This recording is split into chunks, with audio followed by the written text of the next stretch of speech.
अन्नदात्रे नमः। प्यारे भक्तजनों, जो व्यक्ति यह चाहते हैं कि माँ अन्नपूर्णा का उसके घर में सदैव आशीर्वाद बना रहे, वे इस स्तोत्र का प्रतिदिन प्रातःकाल मात्र 11 बार पाठ करें।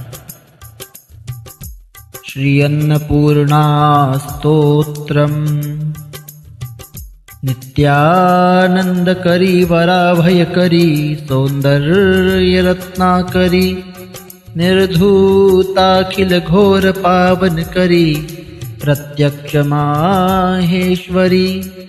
प्रालेयाचल वंश पावन करी काशीपुराधीश्वरी भिक्षान्न देहि कृपावलंबन करी मातान्नपूर्णेश्वरी नानारत्न विचित्र भूषण करी हेमांबराडंबरी मुक्ताहार विलंबमान विलसत्वक्षोज कुंभांतरी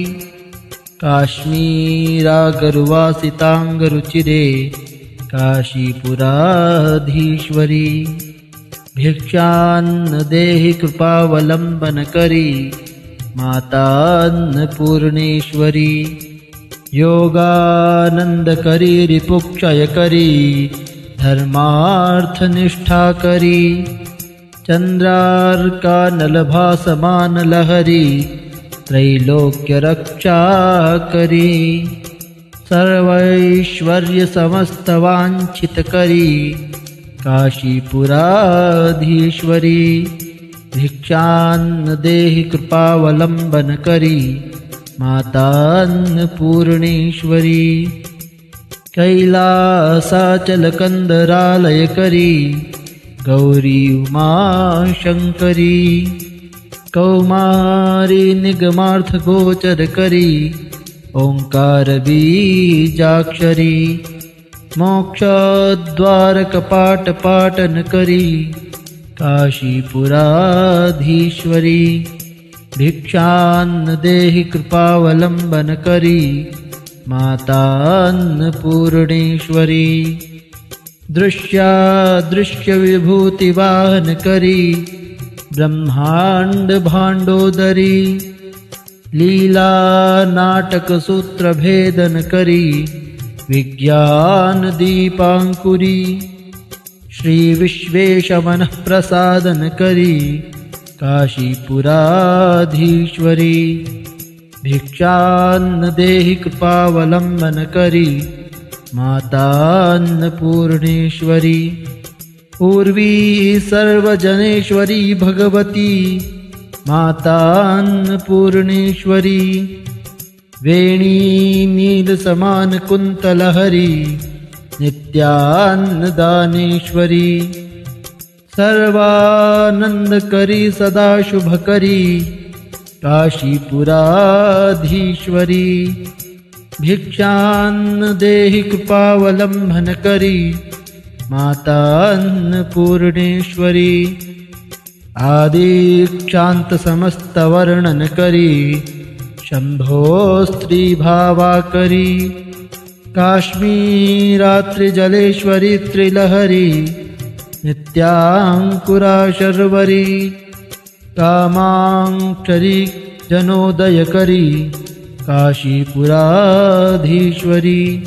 भिक्षान्न देहि कृपावलंबन करी मातान्नपूर्णेश्वरी देवी सर्वविचित्र रत्न रचिता दाक्षायणी सुंदरी वामं स्वादुपयोधर प्रियकरी सौभाग्य माहेश्वरी भक्ताभीष्ट सदा शुभकरी काशीपुराधीश्वरी भिक्षान्न देहि कृपावलंबन करी मातान्नपूर्णेश्वरी चंद्रार्कानल कोटि कोटि सदृशा चंद्रांशुबिंबाधरी चंद्रार्काग्नि समान कुंतलहरी चंद्रार्कवर्णेश्वरी माला पुस्तक पाश सांक कुशधरी काशीपुराधीश्वरी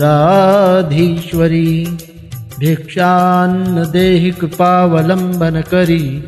मातान्नपूर्णेश्वरी क्षत्रत्राण करी महाभव करी माता कृपा सागरी साक्षान्मोक्ष करी सदाशिव करी विश्वेश्वर श्रीधरी दक्षाक्रंद करी निरामय करी काशीपुराधीश्वरी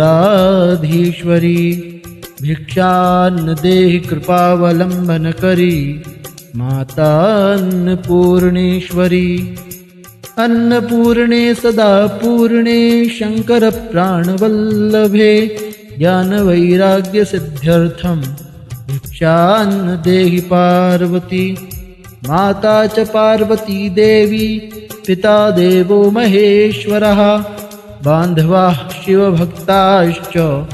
स्वदेशो भुवनत्रयम्। ओम इति श्री मत्परमहंस परिव्राज कार्यम चस्य श्री गोविंद भगवत पूज्य पाद शिष्यस्य श्रीमच्छंकर भगवतः कृतौ अन्नपूर्णा स्तोत्रम्। श्री अन्नदात्रे